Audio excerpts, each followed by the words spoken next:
इस क्वेश्चन में कहा गया है find the value of limit x tend to 0 48 upon x power 4 into this is equal to dash.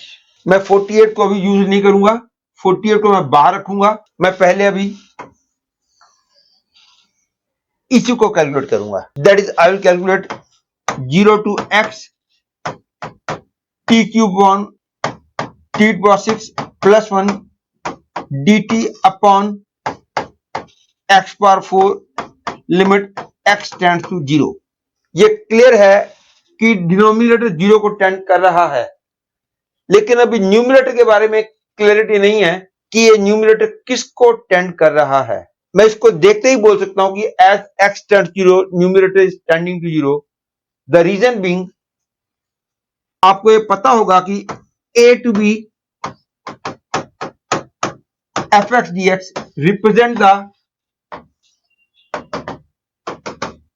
area under the curve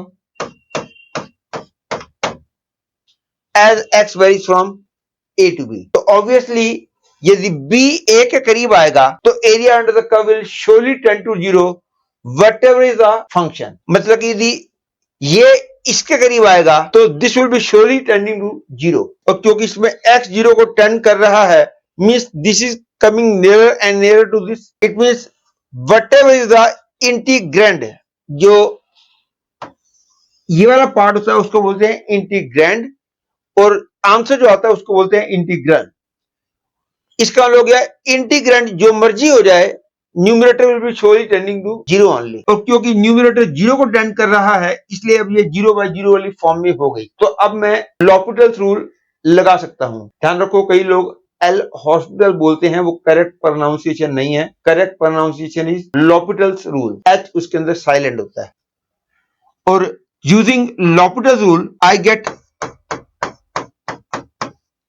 अब numerator का derivative निकालना है। इसके लिए मैं न्यूटन लेबनिट्ज फॉर्मूला लगाऊंगा। आपको पता होगा न्यूटन लेबनिट्ज फॉर्मूला क्या होता है।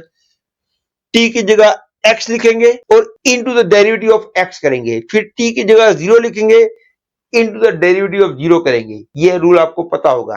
तो इसका डेरिवेटिव हो गया x cube upon x power 6 plus 1 into the derivative of x 1 minus second part तो 0 आ जाएगा, अपॉन में आ जाएगा 4x cube.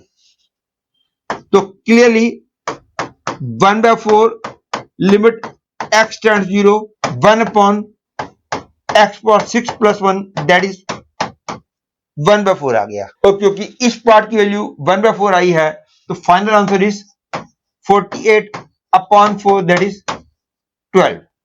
Hence the answer to this question is 12।